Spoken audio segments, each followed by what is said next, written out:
मैं इस विशेष सत्र में, जो कि राजीव सर द्वारा ये आयोजित कराया गया है, और पल्लवी मैडम हैं, कुलदीप सर हैं, इन्होंने पूरा व्यवस्था किया इस चीज़ों को। और आज के जो चीफ गेस्ट हैं शैलेंद्र जी हैं, उनको मैं पहले being senior officer of the Chhattisgarh state government, I congratulates him and I give him my good wishes so that his service could be sprawling, fantastic.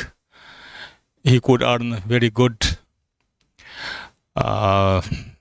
He should have very good career as a professional in CG government. इनका career जो है एक मुकाम पे पहुँचे तो दूसरों के लिए भी एक आदर्श बन सके, एग्जाम्पलरी बन सके, मैं विश करता हूँ शैलेंद्र जी को। It is a great opportunity for me also for learning कि in CGPSC what is the right track now, what is the pattern now, because when I took Madhya Pradesh Civil Services it was near about 3.5 decades back. मैं 1991 में compete किया था, मेरा prelims 89 में हुआ था, main exam 90 में हुआ था, इंटरव्यू भी सितंबर 90 में हो गया था, और रिजल्ट फरवरी 91 में आया था। तो काफ़ी लंबा समय हो गया। उसके बाद तो मैं भी क्या पैटर्न चल रहा है CGPSC का, कुछ मैंने जो है सो जो छत्तीसगढ़ का राजपत्र है CGPSC को लेकर के, उसको लास्ट नाइट जो है सो मैंने थोड़ा अध्ययन किया। और लेकिन जो बेसिक और ग्राउंड रियलिटी से रिलेटेड जो भी जानकारी है वो शैलेंद्र सर ने बहुत बारीकी से दिया है, जो कि ये अभी कंप्लीट किए हैं। और ये सबसे बड़ी बात है कि जो शैलेंद्र साहब ने कहा कि it was his 5th attempt in which he got through. इसको आप लोग ध्यान दीजिए, ये इनका 5वां अटेम्प्ट था। मतलब 4 अटेम्प्ट में कुछ सीढ़ी पे स्टेजेस जो होते हैं सफलता का, पहला दूसरा तीसरा, पहले पे पहुँचे, सेकंड पे नहीं गए, सेकंड पे पहुँचे, दूसरे में थर्ड तक नहीं पहुँचे, लेकिन ये कभी भी हार नहीं माने। कभी भी जब रिजल्ट आया होगा जिसमें इनको सफलता मिली होगी, नेक्स्ट स्टेज के लिए काफ़ी इनकरेज हुए होंगे। फिर जब वो नेक्स्ट स्टेज में बैठे, फिर उसका रिजल्ट आया, उसमें सफलता नहीं मिली होगी, वो थोड़े निराश हुए होंगे। लेकिन कुछ पल के लिए निराश हुए, उस दिन के लिए मात्र कुछ पल के लिए निराश हुए, लेकिन उसे फिर भूल गए उस चीज़ों को, और फिर एकदम खड़े हो गए कि मुझे तैयारी करना है। ये जो स्पिरिट है कि हार नहीं मानना, ये आप लोगों के लिए सबसे इम्पोर्टेंट है। जो हम हार नहीं मानेंगे, हम थोड़ा सा नीचे आए हैं, थोड़ा सा डिस्करेज हुए हैं, लेकिन मेरे पास अटेम्प्ट्स हैं, मैं बढ़िया से तैयारी करूंगा, और जो मुझे फेल्यूर मिला है उसका मैं एनालिसिस करूंगा, हम कहाँ फेल हुए हैं। तो उस एनालिसिस के द्वारा हम दोनों चीज़ को पहचानेंगे कि मेरी ताकत किस में है, किस किस सब्जेक्ट में मैंने अच्छा परफॉर्म किया है, तो उसको थोड़ा सा और मजबूत करेंगे। क्योंकि जानते हैं सब्जेक्ट्स बहुत सारे हैं, तो ये असेसमेंट किए होंगे कि जहाँ जो पोर्शन में जिसके क्वेश्चंस आए थे उसको मैं बहुत बढ़िया से आंसर कर पाया, इसलिए वहाँ तक पहुँचा, लेकिन उससे ऊपर की ओर नहीं पहुँच पाया, तो इन सब्जेक्ट्स में मेरी कुछ कमी रह गई। इसको इन्होंने पहचाना, जिसमें अच्छे कर रहे थे उसको और मजबूत किया। जैसे कि मान लीजिए कि लैंग्वेज की बात हुई कि हिंदी लैंग्वेज थोड़ा आसान होता है, छत्तीसगढ़ी लैंग्वेज आसान होता है, GS ऑफ छत्तीसगढ़ आसान होता है, तो उसको और उन्होंने मजबूत किया। जो पोर्शन थोड़ा सा, अगर मान लीजिए कि रीजनिंग थोड़ा सा कमज़ोर है, चाहे मैथमेटिकल एप्टीट्यूड थोड़ा सा कमज़ोर है, चाहे इंडियन कॉन्स्टिट्यूशन मान लीजिए थोड़ा सा कमज़ोर है, तो उसको और उन्होंने मजबूत किया। दिस इज द स्पिरिट कि मैं I can not feel defeated. जो अभी परिणाम होगा कुछ पल के लिए परिणाम है, फिर अगले बार PSC होगा, ऑलमोस्ट इसी टाइम शेड्यूल में जो है सो PSC होगा, और उसमें मैं और बेहतर करूंगा। तो इस स्पिरिट को आप लोगों को रखना है ये मैं मेरे तरफ से पहला विश आप लोगों के लिए है आज के इस ट्रेनिंग सेशन में। अब दूसरी बात हम आ जाते हैं कि चूंकि सारे डिटेल्स इन्होंने बताया है, काफ़ी डिटेल में इन्होंने सब्जेक्ट वाइज टाइम मैनेजमेंट सब कुछ उन्होंने बताया है। इसमें मैं कुछ बात बेसिक चीज़ बताऊंगा, चूंकि ऑलरेडी आप लोग काफ़ी समय से इसको सुन रहे हैं, काफ़ी समय निकल गया है, तो कुछ चीज़ हम अपने तरफ से जो इन्होंने इनका जो अनुभव है उसके आधार पे बताए हैं। अब मेरा जो अपना एक अनुभव रहा उसके आधार पे मैं क्या ऐड ऑन करना चाहता हूँ, तो कुछ पॉइंट्स में ऐड ऑन करना चाहता हूँ। बाकी जो इन्होंने कहा है मैं पूरी तरह से सहमत हूँ, वही स्ट्रेटजी आप लोग अपनाइए जो साइलेंट जी ने आप लोगों को कहा है, उसका ऐड ऑन करते हुए सबसे पहली बात आती है कि अभी ये प्रीलिम्स की केवल मैं बात करूंगा। मैं इतना ही कहना चाहूंगा, प्रीलिम्स का कोई सेपरेट प्रिपरेशन नहीं होता है और पीएससी का कोई 2 महीने 3 महीने की प्रिपरेशन के आधार पर कोई बैठता नहीं है। ठीक है, ग्रेजुएशन मस्ट है। आप ग्रेजुएशन करने के बाद या फाइनल ईयर में रहते हैं तो आप थोड़ा सा सोचना शुरू कर देते हैं कि हमको how to prepare for the competitive exams PSC, वहाँ से आप शुरू कर देते हैं। जब आप शुरू करते हैं, ठीक है, कई आप देखते होंगे कि ग्रेजुएशन करते हुए आईएएस क्रैक कर जाते हैं, ये रेयरेस्ट होता है। जैसे कौन मैडम थी जो आईएएस में टॉप पर गई थी ग्रेजुएशन करते हुए ही, टीना डावी मैडम, आपने नाम सुना होगा। लेकिन ये सब रेयरेस्ट होता है, पूरे यूपीएससी के जो हिस्ट्री है उसमें रेयरेस्ट होता है, लेकिन होता है। उसको आप एक्सेप्शन मान लीजिए। तो यूजुअली आप देखेंगे कि ग्रेजुएशन किया किसी ने, फिर 2 साल 3 साल तैयारी किया, या पीजी किया, फिर 1 साल 2 साल तैयारी किया। तो मतलब 2 साल 3 साल अगर आप इसकी तैयारी का सोचें तो 1.5 साल 2 साल जरूर लगते हैं। ठीक है, एक मोटे टाइमलाइन पे। अब जब वो आप कर रहे हैं तो उसमें आप कभी प्रीलिम्स की तैयारी नहीं करते हैं, तो तैयारी मेंस की होती है। ठीक है, अब चलिए आप तैयारी कर ली है सारे सब्जेक्ट्स का, आपको पता है ये सब्जेक्ट्स है, ऐसे तैयारी कर लिया। इसके बाद अब प्रीलिम्स आ गया, अब आपने फॉर्म भर दिया, अब प्रीलिम्स आपको 2 महीने 3 महीने में प्रीलिम्स है। यहां से आप प्रीलिम्स के बारे में सोचना शुरू करना पड़ेगा आपको। अब इसके लिए क्या करेंगे, तो सबसे ज्यादा फोकस आपको करंट अफेयर्स पे करना पड़ेगा कि करंट अफेयर्स को कैसे हम अब जो है 1 साल का, जैसे उन्होंने बताया 1 साल के करंट को कैसे मेमोराइज करें चीजों को। और दूसरी बात यह है कि जो पिछले 5-6 साल का, 7 साल का, 8 साल का जो भी आपको अवेलेबल हो क्वेश्चन पेपर्स प्रीलिम्स के, उसको आप उस पर एक्सरसाइज कीजिए उसको, क्योंकि मेंस की तैयारी है तो मेंस में ही सारी चीजें हैं, फैक्ट्स तो सारे मेंस में कवर हो जाते हैं। अब प्रीलिम्स के क्वेश्चन को देखते हुए जो भी अवेलेबल हो, कोई बहुत बड़ा पैटर्न सीजीपीएससी ने चेंज नहीं किया हो तो उस सेम पैटर्न पे 4 साल 5 साल 6 साल का जो भी क्वेश्चन अवेलेबल है उसको आप तैयारी कीजिए। और तैयारी क्या कीजिए, आप ऐसे नहीं कि प्रेसिडेंट को जो है सो किसी को जो फांसी की सजा दी गई है तो उसको मतलब मर्सी करने का उसको पावर है, चाहे प्रेसिडेंट को जो है सो ज्वाइंट सेशन बुलाने का, पार्लियामेंट के ज्वाइंट सेशन बुलाने का जो पावर है। जो क्वेश्चंस उसमें पूछा गया है, जो लगता है कि इससे ज्यादा क्वेश्चंस आया है, प्रेसिडेंट के पावर से ज्यादा क्वेश्चंस आए हैं, तो प्रेसिडेंट के पावर से पूरा पढ़ जाइए आप।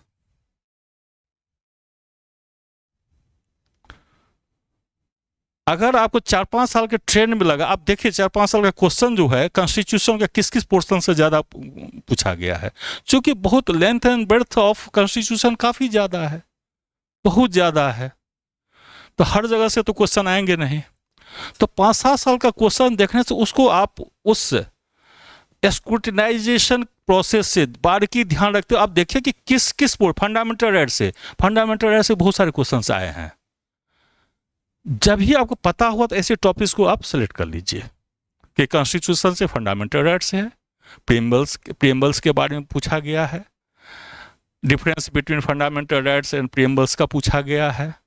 ठीक है, जो इन्फोर्सेबल इन कोर्ट है, नॉन इन्फोर्सेबल है, डायरेक्टिव प्रिंसिपल्स है, जो भी डायरेक्टिव प्रिंसिपल की बात है, जिसमें लगता है कि 8-10 टॉपिक जो कॉन्स्टिट्यूशन का है इसमें क्वेश्चंस रिपीट हुआ है। तो केवल क्वेश्चन का आंसर मत देखिए, नहीं, उस टॉपिक को पूरी तरह से कॉम्प्रिहेंड कर लीजिए, ताकि इसमें अब किसी तरह का क्वेश्चन घुमा करके आएगा तो आई कैन रिप्लाई। ये आपकी तैयारी होनी चाहिए, एक बात। दूसरी बात यह है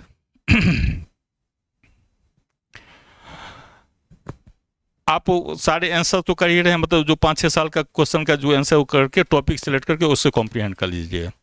अब आप जब जो है सो तैयारी करके यहाँ पे मान लीजिए कि अब कल आपका एग्जाम है, ठीक है। एक बात और मैं एक जनरल में कहना चाहता हूँ, general, it is applicable for any shorts of competition. जो पढ़ाई कब करें, देखिए हम आपका जो शरीर जो है वो बायोलॉजिकल क्लॉक से चलता है। अब बायोलॉजिकल क्लॉक जो है सो पृथ्वी का जो मैग्नेटिक मीन्स ग्रेविटेशनल फोर्स है, और हमारे शरीर में इलेक्ट्रोमैग्नेटिक वेव जो चलता है, इस सब का जब कंपोजिशन का आप देखेंगे तो ये देखेंगे कि बायोलॉजिकल क्लॉक जो हमारे शरीर का है उसका जो रिद्म होता है उसके अनुकूल चलेंगे तो हम लंबे समय तक फिजिकली फिट रखते हुए, मेंटली फिट रखते हुए हम तैयारी कर पाएंगे। तो बायोलॉजिकल क्लॉक के रिवर्स नहीं चलें। मोटे तौर पर बायोलॉजिकल क्लॉक से मेरा आशय यह है कि आपको सही खाना खाना है जो सुपाच्य हो, सही एनर्जी आपको मिल सके, आपका बल्कीनेस नहीं शरीर का बढ़ सके, ठीक है। दूसरा, आपका सोने का स्लीपिंग आवर जो हो वो पूरी तरह से आपका सही हो। कोई आदमी 5 घंटा सोता है, उसका स्लीपिंग आवर्स पूरा हो जाता है, किसी का 6 घंटे का होता है, किसी का 7 घंटे का होता है। तो आपका जो है वो स्लीपिंग आवर्स को आप मेंटेन कीजिए, तभी आप फिजिकली एंड मेंटली साउंड रह सकते हैं। कहा जाता है स्वस्थ शरीर में ही स्वस्थ मस्तिष्क का विकास होता है। तो कभी भी पढ़ाई इस तरह से मत कीजिए कि भले हमारे शरीर की दुर्गति हो जाए, हम फिजिकली फिट नहीं रहें, तो भी हमको पढ़ करके उसको अचीव करना है। ये नहीं हो सकता है और ये करना भी नहीं चाहिए, ठीक है। तो हमको स्लीपिंग आवर्स को भी ठीक रखना है। अब फिर क्या बचा, तो रूटीन को आप बहुत बढ़िया से एडहेयर कीजिए। रूटीन मतलब सीधे हम रीडिंग आवर्स पे आ जाते हैं। तो क्या होगा, जब आप शुरू में तैयारी करें, अभी 1 साल 1.5 साल आपके पास समय है, तो 7 घंटे 8 घंटे काफ़ी होता है, 9 घंटे बहुत होता है। और जो जो आपका परीक्षा नज़दीक होगा तो थोड़ा सा ये बढ़ जाएगा, टेम्पो जो है सो बढ़ जाएगा। तो उसको आप मेंटेन कीजिए रूटीन को, और रूटीन को स्ट्रिक्टली मेंटेन कीजिए। अगर आपको यूपीएससी और पीएससी करना है तो you must adhere with the routines what you have chalked out for your preparation, क्योंकि preparation level is the most important phase for cracking in any competitive exams. तो आप 5 दिन का या 6 दिन का आप रूटीन को स्ट्रिक्टली फॉलो कीजिए। डिफिकल्टी लेवल क्या है आपके इसका, और आपके समय कितने बचे हुए हैं, तो इसको जरूर कीजिए। अब इसमें रूटीन में जो 24 घंटे का जो दिन रात की बात है, इसमें मैं अपने जीवन के अनुभव से और जो मैंने अपने मित्रों को देखा जिनका लाइफ अभी भी 55-60 ईयर्स में अच्छे हैं, तो उसमें एक बात कॉमन मुझे मिला है कि सभी early risers in the day हैं, लेट राइजर्स नहीं है, ठीक है। जो लेट राइजर्स हैं वो कहीं ना कहीं फिजिकल या मेंटली वो सफर कर रहे हैं, सफलता के बावजूद भी। इंजीनियर, डॉक्टर, पीसीएस, आईएएस बनने के बाद वो सफर कर रहे हैं कहीं ना कहीं। ये सफर करना हो सकता है उनके जीवन के फेज में बाद में आया हो, आफ्टर 40-45 आया हो, 50 आया हो, ये सफर कर रहे हैं। तो हम ये चाहेंगे आप फिजिकली भी मेंटली बहुत साउंड रहें, अब पूरी प्रसन्नता के साथ आप अचीव कर सकें। तो आप early to bed, early to rise makes a person healthy, wealthy and wise. इसको लिख लीजिए, इस पे चरितार्थ कीजिए इसको, तो आपके पूरे जीवन को परिष्कृत कर देगा। आप जीवन भर स्वस्थ रहेंगे, जीवन भर एनर्जेटिक महसूस करेंगे, क्योंकि ultimate goal of your life, अभी आप पीएससी सोच रहे हैं, क्या यही अल्टीमेट गोल होगा आपके लाइफ का? क्या जो पीसीएस अधिकारी हो जाते हो पूरे सब खुश रहते हैं, सब प्रसन्न रहते हैं? तो अल्टीमेट गोल ऑफ लाइफ क्या होना चाहिए? हैप्पीनेस, प्रसन्नता। ये तो एक मीन्स होता है कि आप पीसीएस अफसर बन जाइए, आप यूपीएससी का अफसर बन जाए, आईएएस आईपीएस डिप्टी कलेक्टर बन जाइए, साइंटिस्ट बन जाइए, प्रोफेसर बन जाइए, ये सब तो एक मीन्स है। अल्टीमेट गोल क्या है? हैप्पीनेस। अब बिना अच्छे स्वास्थ्य का हैप्पीनेस हो सकता है क्या? नहीं हो सकता है। इसलिए मैं जो कह रहा हूं, आपका जो स्वास्थ्य भी अच्छा होना चाहिए, फिजिकल भी और मेंटल भी। ये दोनों होगा तो मस्तिष्क तो अच्छा होगा ही, उसको कौन रोक सकता है? तो वो चीज तो आप रात में उतने तक पढ़िए जिस समय तक आप फिर उसका सो जाएंगे, तो उसका सुबह में आप जो है सो, हम ब्रह्म मुहूर्त का तो मैं भी नहीं किया, तो मैं आपको कैसे बोलूंगा, ठीक है? ब्रह्म मुहूर्त को तो मैंने भी नहीं किया, लेकिन हाँ, मैं 6 सवा 6 के बाद नहीं उठा कभी स्टूडेंट लाइफ में। अभी मैं उठ रहा हूँ, अभी मैं लगभग 6:45 बजे उठ रहा हूँ, लेकिन स्टूडेंट लाइफ में मैं 6 सवा 6 बजे उठ जाया करता था। और दूसरा, उठ करके सबसे पहले तांबे के जग में पानी रहता था, मैं पानी पी जाता था 2-2.5 गिलास 3 गिलास। ये इसको वाटर थेरेपी बोलते हैं। ये आप कर लीजिए तो मुझे लगता है कि फेयर एंड लवली लगाने की जरूरत नहीं पड़ेगी। ये आपके चेहरे को इतना ग्लो देगा जो आपको फेयर एंड लवली लगाने की जरूरत नहीं पड़ेगी। और अगर हाइड्रेशन लेवल आपका सेल का कम हो गया, आपके बायोलॉजिकल बॉडी जो आपका है बिलियंस ऑफ सेल से बने हुए हैं, कोशिकाओं से बने हुए हैं, इसमें अगर पानी की मात्रा कम हो गई तो कितना लीपापोती कीजिएगा, एक बार पानी अगर कहीं गिर गया तो अपने बच्चे ही नहीं पहचानेंगे कि मेरे रिलेटिव कहाँ है। तो उसको ऐसा मत कीजिए, ठीक है? जो आपको बिना पैसा खर्च किए हुए आपको स्वस्थ रखे, हाइड्रेशन, पानी की मात्रा कीजिए, 1 घंटा एक्सरसाइज जरूर कीजिए। वो एक्सरसाइज जिसमें कि सन का भी एक्सपोजर हो। सन से मतलब कभी आप 44 डिग्री मत लीजिएगा, ठीक है? सन मतलब सन जैसा वार्मथ हो, आपको एक्सपोजर हो, ठीक है? जो आपका शरीर सहता है ऐसा करते, उसको आप कीजिए। इससे क्या होगा कि आप एकदम फिट रहिएगा। आपका जो फील गुड हार्मोन्स जो होते हैं वो आपको सेक्रेट करेगा। आपका ब्रेन की ग्रैस्पिंग कैपेसिटी इतना ज़्यादा होगी कि आपको खुद आश्चर्य लगेगा कि मैं कैसे, एक बार पढ़ता हूं तो मैं कैसे समझ आता हूं इतने चीज़ों को। आपकी ब्रेन की ग्रैस्पिंग कैपेसिटी इतना ज़्यादा बढ़ जाएगा। देखिए, यहां पर भी खुशी है, यहां पर भी इनकरेजमेंट है। आप हमेशा एनर्जी रिच महसूस करेंगे, आप प्रसन्न रहेंगे। आप प्रसन्न रहेंगे तो देख रहे कि पढ़ने में क्या मजा आता है। एक बार पढ़ेंगे एकदम फोटोजेनिक आपका आईक्यू हो जाएगा, ठीक है? विवेकानंद जी के बारे में सुने थे कि नहीं सुने थे? ऐसे पढ़ते जाते थे, ऐसे अगला पेज निकालते थे, फिर पढ़ते थे, फिर अगला पेज निकालते थे, ऐसे पढ़ते थे, देखते 2-4 चीजें देखते थे, फिर अगला निकालते थे। किताब उठा के दे देते थे, पूछ लो। थोड़ा सा उनका जीवनी, विवेकानंद साहब का जीवनी पढ़ लीजिए। तो उसको पूछा था लाइब्रेरियन, जब लाइब्रेरियन को लगा, चूंकि उनके जो सन्यासी भाई सब होते हैं, चूंकि ये तो बहुत व्यस्त रहते थे, पठन पाठन बहुत ज़्यादा व्यस्त रहते थे, तो सन्यासी भाई सब जो किताब लाने के लाइब्रेरी में जाते थे तो बोलते थे, अरे तुम इतनी मोटी किताब परसों तरसों लेकर के गए थे, आज वापस कर रहे हो, फिर ये किताब ले जा रहे हो, फिर देखा 5 दिन को वो भी किताब वापस, फिर दूसरा किताब, कौन पढ़ता है भाई? तो बताया कि मेरे जो ये हैं उनका नाम विवेकानंद है। तो बोले पढ़ लेते हैं, पढ़ लेते हैं वो। तो क्यों भाई लाइब्रेरियन महोदय? हाँ, पढ़ लेते हैं। समझ भी जाते हैं, हाँ समझ भी जाते हैं, नहीं ऐसा नहीं हो सकता है। आप चलिए, हाथ कंगन को आरसी किया, चलिए 1 to 1 हुआ, उस किताब को खोला गया, पूछा गया उनसे, वो जवाब दे दिए। तो उनसे पूछा गया कि इसका लॉजिक क्या है, होता कैसे है।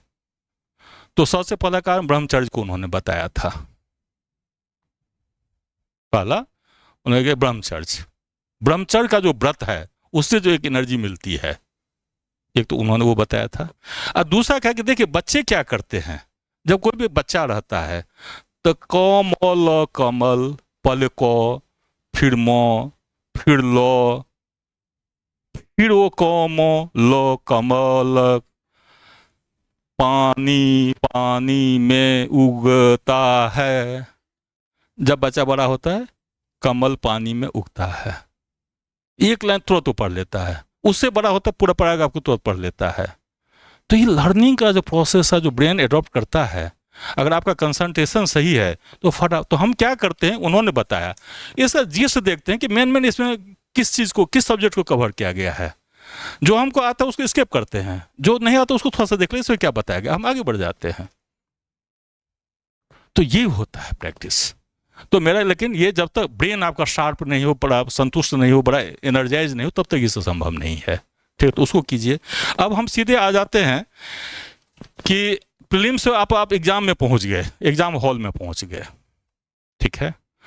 एग्जाम हॉल में पहुंच गए तो एक चीज और, आप पिछले रात को, जैसे कि 9 को आपकी परीक्षा है, तो मैं चाहूंगा 8 की रात को आप लोग 8-9 बजे परीक्षा पढ़ाई समाप्त करके खाना खा के मस्त बढ़िया, टीवी मत देखिए, मोबाइल मत देखिए, अब सो जाइए।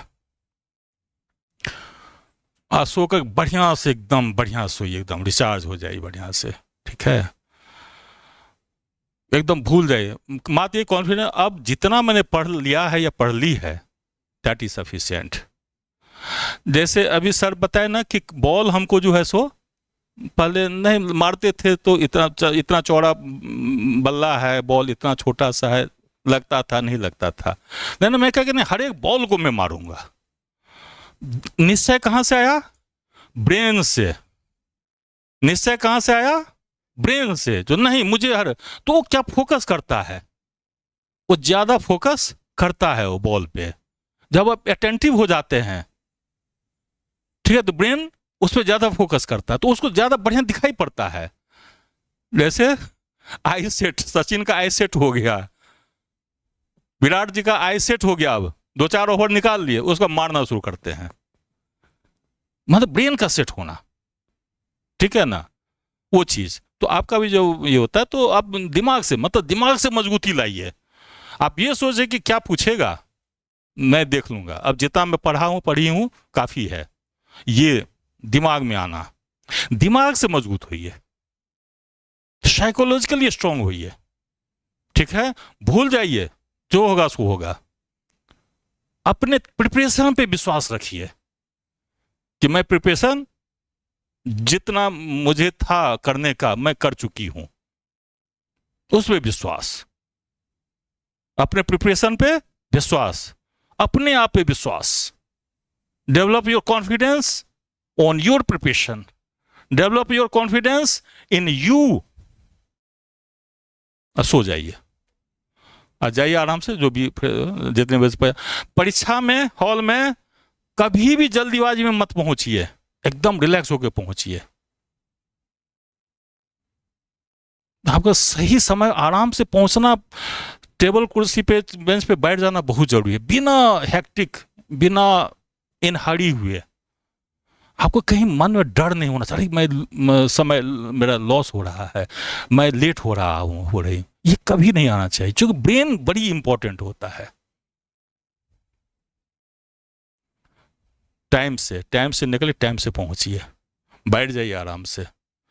बैठ करके जब तक आपको नहीं दिया गया है, क्या सब देते हैं, OMR शीट दे देते हैं आप लोगों को, है ना, और कुछ समझ, और फिर फाड़ने के लिए बोलते, तब आप लोग कट करके कुछ ओपन करते, ऐसे ही होता है ना, ठीक है। आप जब ये है, आप आंख बंद करके, आपके जो आराध्य देव हैं, माँ सरस्वती हैं ये हैं वो हैं जेसस हैं कुरान में हैं जो भी हैं, आप आंख बंद करके आराम से अपने मन को शांत रखते हुए सो बैठिए। फिर जहाँ ये शुरू होता है आप ओपन कीजिए, उसके बाद देखना जैसे शैलेंद्र ने बताया उसको पूरा फॉलो कीजिए उसके बाद, ठीक है। लेकिन आपका चित्त बहुत स्थिर होना चाहिए।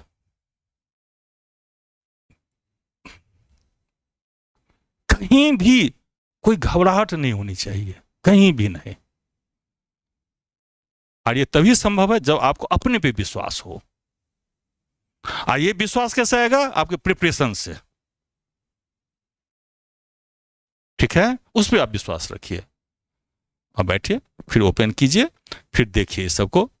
और पूरा इन्होंने जो स्ट्रेटजी बताया कि 100 क्वेश्चन है तो कम से कम आप 70-80 अगर बना लिए तो उसको आपको चिंता नहीं करनी है उसमें। और जो भी उन्होंने बताया सब कुछ सही है, वैसे ही आपको फॉलो करना है। तो इससे ज़्यादा चूँकि सारे चीज़ कवर कर लिए हैं तो अभी मैं इतना ही बोलूँगा कि आप इस तरह से तैयारी कीजिए और ऐसा कीजिए। और हम अभी आपको, आप सभी को जो भी यहाँ पे अपेयर होने जा रहे हैं सभी को हम अपने तरफ से और युवा कोचिंग के तरफ से, डायरेक्टर राजीव सर के तरफ से, युवा कोचिंग के सारे टीचर्स के तरफ से, सारे स्टाफ के तरफ से हम wish you all the best for prelims exams. Thank you.